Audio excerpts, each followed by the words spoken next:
خیبر کی رہنے والی یہودی عورت، مسلمان نہیں، اسلام کا کلمہ نہیں پڑھا، یہودی، اس نے ایک دن ایک بکری کو ذبح کیا.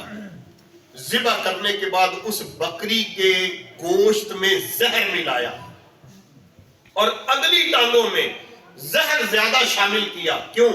وہ جانتی تھی کہ اللہ کے نبی کو اگلی ٹانگوں کا گوشت، دستی کا گوشت زیادہ پسند ہے، تو اگلی دستی میں اس نے زہر زیادہ شامل کیا. اب زہر ملانے کے بعد اس کو پکایا، روسٹ کیا.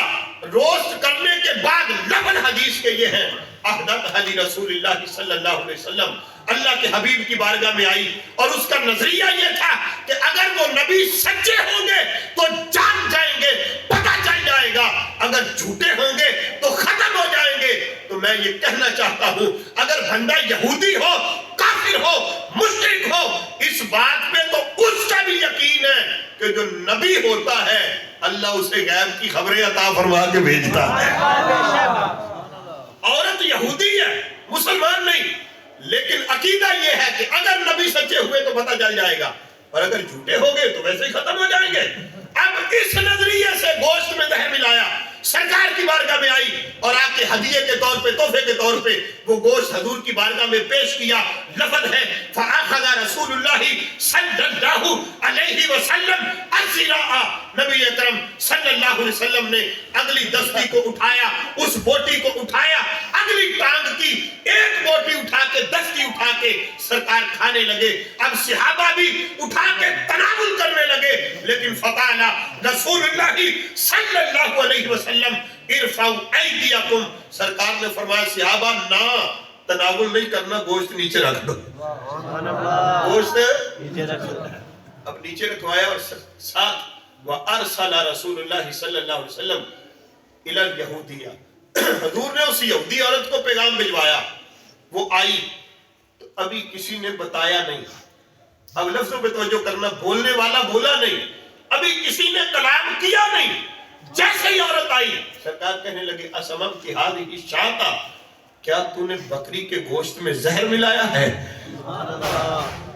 بکری کے گوشت میں زہر شامل کیا. عورت تو ہکا بکا رہ گئی. اور لفظ اس عورت نے کیا بولے؟ کہنے لگی من اخبرکا، ہاں میں نے ملایا تھا، لیکن میں تو گھر کے پچھلے کمرے میں چھپی ہوئی تھی، وہاں کوئی دیکھنے والا نہیں تھا، وہاں کوئی موجود نہیں تھا. من اخبرکا، یہ بتائیں کہ آپ کو خبر کس نے دی ہے، آپ کو بتایا کس نے ہے؟ اب جو جواب سرکار نے دیا اگر سمجھ آئے تو میں کہتا ہوں کنجوس سے کنجوس سینے سے بھی سبحان اللہ نکل جائے گی. عورت کہتی ہے من اخبرکا، آپ کو خبر کس نے دی ہے، بتایا کس نے ہے؟ میرے اور آپ کے پیارے نبی صلی اللہ علیہ وسلم فرماتے ہیں اخبرتنی هذه ما فی یدی للسرائی. فرمایا میرے ہاتھ کے اندر جو بوٹی ہے مجھے اس بوٹی نے بتایا ہے. جن کو سمجھ آئی پیار سے کہیے گا سبحان اللہ. کیونکہ مجھے لگتا ہے آدھے سے زائد کو بھی سمجھ آئی نہیں، اس لیے کہ بات کھول کے سمجھائی نہیں، یا آپ نے صحیح توجہ فرمائی نہیں. غور کریں، سرکار فرمانے لگے اخبرتنی هذه ما فی یدی للزرائی.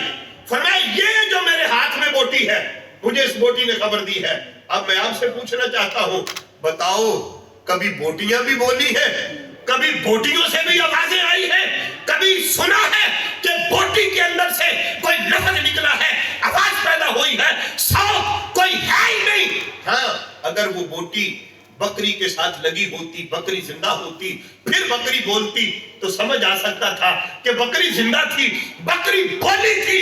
اور پھر بھی اگر بکری بولتی، زندہ بکری بھی بولتی، اس کے بولنے کا ترجمہ کیا ہوتا، مطلب کیا ہوتا، کون سمجھتا؟ لیکن یہاں تو بکری کٹ چکی ہے، ذبح ہو چکی ہے، کئی دفعہ پکایا گیا ہے، روسٹ کیا گیا ہے. روسٹ ہونے کے بعد، پکنے کے بعد اگر وہ کٹی ہوئی بوٹی جہاں لفظ بالکل نہیں ہے، آواز ہے ہی نہیں ہے، صوت ہے ہی نہیں ہے، کوئی بولنے والا بولا نہیں ہے، اگر سرکار نے وہاں سن لیا ہے تو پھر یہاں بھی سن سکتے ہیں.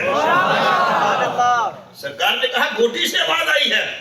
اب غور تو کرو، کبھی بوٹیاں بھی بولی ہیں، اگر بوٹی سے آنے والی آواز کو سن سکتے ہیں کہ جہاں آواز ہے ہی نہیں، تو پھر اس ساؤنڈ سے جانے والی آواز کو بھی بولیے گا، ساؤنڈ سے جانے والی آواز کو بھی۔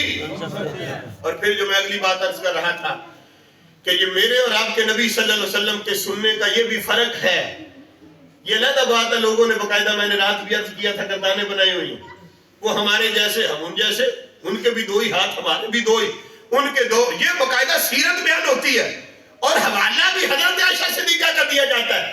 جی حضرت عائشہ صدیقہ کہتی ہیں سرکار اپنے ہاتھوں سے اپنے مبارک جوتے گانٹھ لیتے تھے، اپنے کپڑے بھی خود ہی دھو لیتے تھے۔ یہ میں نے کہا ضرور کہا، لیکن اگلے جملے بھی بتایا کرو، اس میں عظمت کا انداز کیا ہے، اس میں کیا فرق ہے کہ کپڑے دھو لیتے تھے تو یہ سیرت ہے۔ کوئی بندہ کہے گا وہ تو میں بھی دھو لیتا ہوں، کوئی کہے وہ اپنے جوتے گانٹھ لیتے تھے، تو کوئی بندہ موچی اٹھ کے کہے کہ میں بھی گانٹھ لیتا ہوں۔ اس کا مطلب یہ کہ جو جوتے گانٹھ لے وہ سرکار کے برابر ہو گیا۔ یہ سیرت کس انداز سے بیان کی جا رہی ہے؟ اگلے جملے جس انداز سے حضرت عائشہ صدیقہ نے بیان کیا تھا کہ سرکار کپڑے بھی خود ہی دھو لیتے، جوتے بھی خود ہی مرمت کر لیتے، عظمت کہاں پہ تھی؟ سیرت کا جو پہلو بیان کرنا تھا وہ کیا تھا؟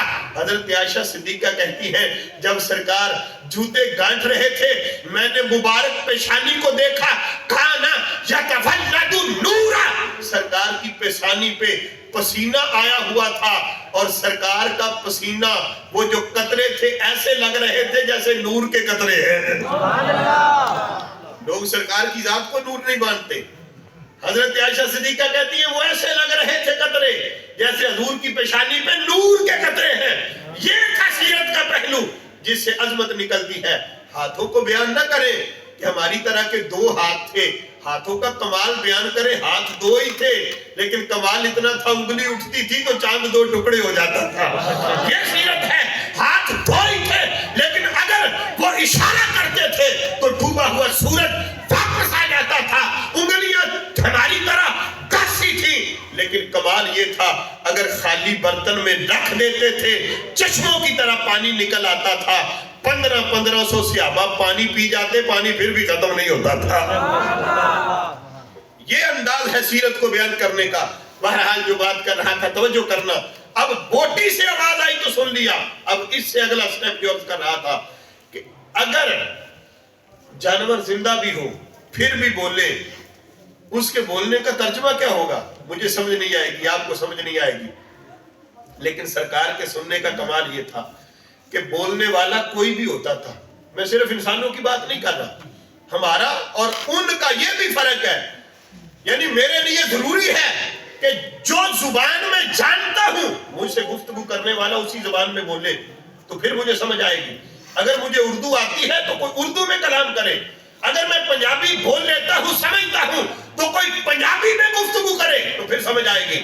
اگر مجھے انگلش آتی نہیں، کوئی انگلش میں گفتگو کرے تو خاص سمجھ آئے گی۔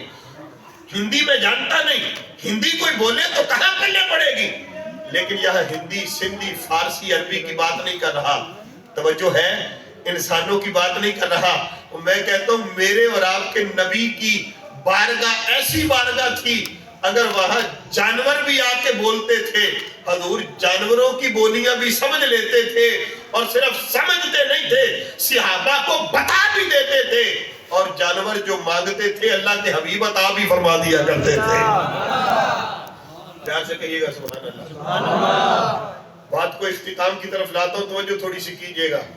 کس طرح یہ حدیث بھی ابو داؤد شریف کے اندر موجود ہے، حضرت یعلا بن مرہ رضی اللہ تعالیٰ عنہ اس حدیث کے راوی ہیں۔ میں مزید اسپیکر پیچھے کر رہا ہوں، توجہ کرنا۔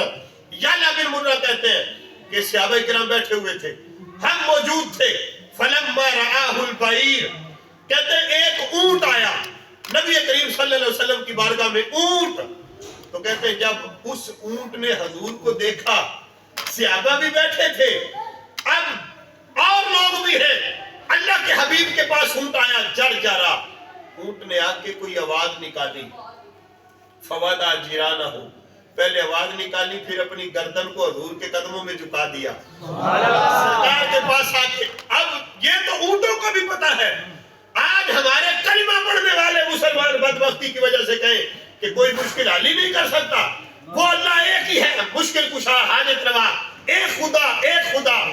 کوئی کسی کی مشکل حل نہیں کرتا، لیکن یہاں جانوروں کو بھی پتا ہے کہ اگر مشکل آ گئی ہے اللہ کے حبیب کے پاس چلے جائیں، وہ مشکلیں بھی حل کر دیتے ہیں، حاجتیں بھی پوری فرما دیتے ہیں۔ کہتے ہیں اونٹ آیا، آ کے اپنے گردن کے اگلے حصے کو حضور کے قدموں کے پاس رکھا، ایک آواز نکالی۔ کیا نکالا؟ بولیے گا کیا نکالا؟ یہ اس لیے آپ سے پوچھ رہا ہوں تاکہ آپ کی توجہ ہو جائے۔ آواز نکالی۔ اب اس آواز کا مطلب کیا تھا؟ ترجمہ کیا تھا؟ مفہوم کیا بنتا تھا؟ اونٹ نے کہا کیا تھا؟ سرکار نے سمجھ بھی لیا، غلاموں کو بتا بھی دیا کیا کہا تھا۔ لفظ حدیث کے سرکار نے اس اونٹ کے مالک کو بلایا اور بلا کے حضور فرمانے لگے ادھر آؤ، انہو شکا کثرت العمل وقلت العلف۔ فرمایا یہ جو تیرا اونٹ آیا ہے یہ شکایت کر رہا ہے کہ کھانے کو کم دیتے ہو، کم زیادہ لیتے ہو۔ سنو، آج کے بعد اس کے کھانے کا خیال رکھنا، اور اگر نہیں رکھ سکتے تو یہ اونٹ مجھ محمد کو دے دو، میں اس کے کھانے کا بھی خیال رکھا کروں گا۔ یعنی اس کی مشکل کو حل بھی کر دیا، سن بھی لیا، سمجھ بھی لیا، اور اس کی داد رسی بھی فرما دی۔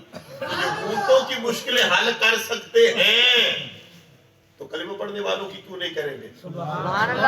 جو اونٹوں کی زبان سمجھ سکتے ہیں، اسپیکر پہ میلاد پڑھنے والوں کی زبان کیوں نہیں سمجھ سکتے؟ اس بارے تو پھر شاطر بلکہ اس حوالے سے میں ایک اور روایت درج کر دیتا ہوں، اور پھر اپنی بات کو ایک دو حدیثیں 10 منٹ کے اندر انشاءاللہ گفتگو کو سمیٹتے ہیں۔